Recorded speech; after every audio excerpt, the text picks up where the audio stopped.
Hello everyone! Ayan po, liligpitin ko yung lagay ng underwear ng anak ko. Tingnan natin kung ano yung makukuha kong mga anik-anik sa lagayan niya ng underwear. Ayan, ano po yan? Yung nilalagyan ng color na chalk. Ayan, number 1 na basura. Sunod yan, balat ng candy. Kung ano-ano. Ayan, wallet na walang laman. Tapos, ayan, tinatanggal ko na, ayan pa, yung lagayan ng play money niya, nandiyan, nakalagay. Tinatanggal ko na yung mga ano niya kasi ayusin ko. Kasi ang gulo-gulo pag kumukuha. Ayan, ginumos na colored paper. Ayan, may laruan. Parang Lego siya. Yan, pinaglalagyan niya ng mga hikaw-hikaw niya, mga jewelry niya. Diyan niya nilalagay.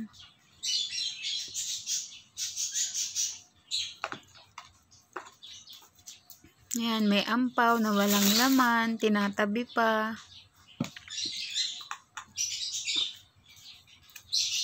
Ayan. Kunwari, inhaler niya yan. Pag napunta siya ng school, yan, gawa-gawa niya kung ano-ano.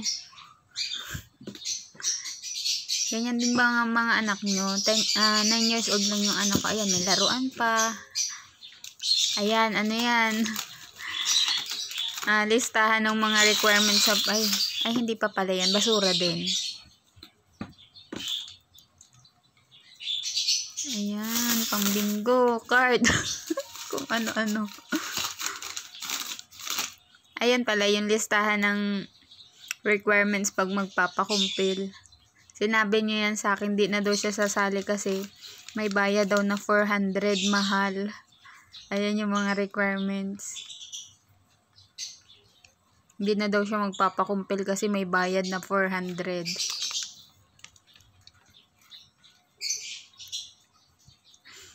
Ayan, pinapakita ko kasi malabo. Tapos, ayan, mahilig yan. Yung anak ko, mahilig gumawa ng ganyan. Mga diary na maliliit. Ayan, no? Diary. Gawa-gawa niya. Kung ano-anong mga nakasulat. People, why do you have many ballpen? In my mind, because I always getting your ballpen.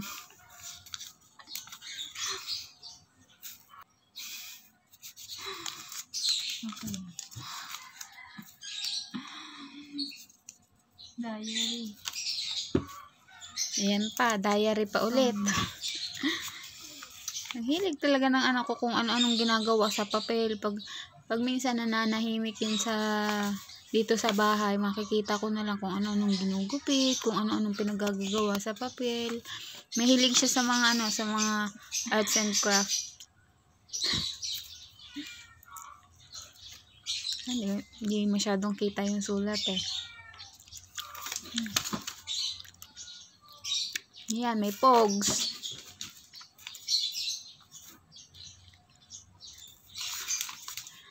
Yan, parang ano din ulit. Oh, gawa-gawa niya din. Oh.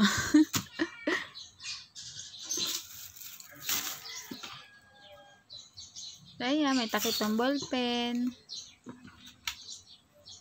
Kasi mga kinukuha ko dyan, mga yung bracelet, tas hikaw, pakaw ng hikaw. Ayan, may laruan pa.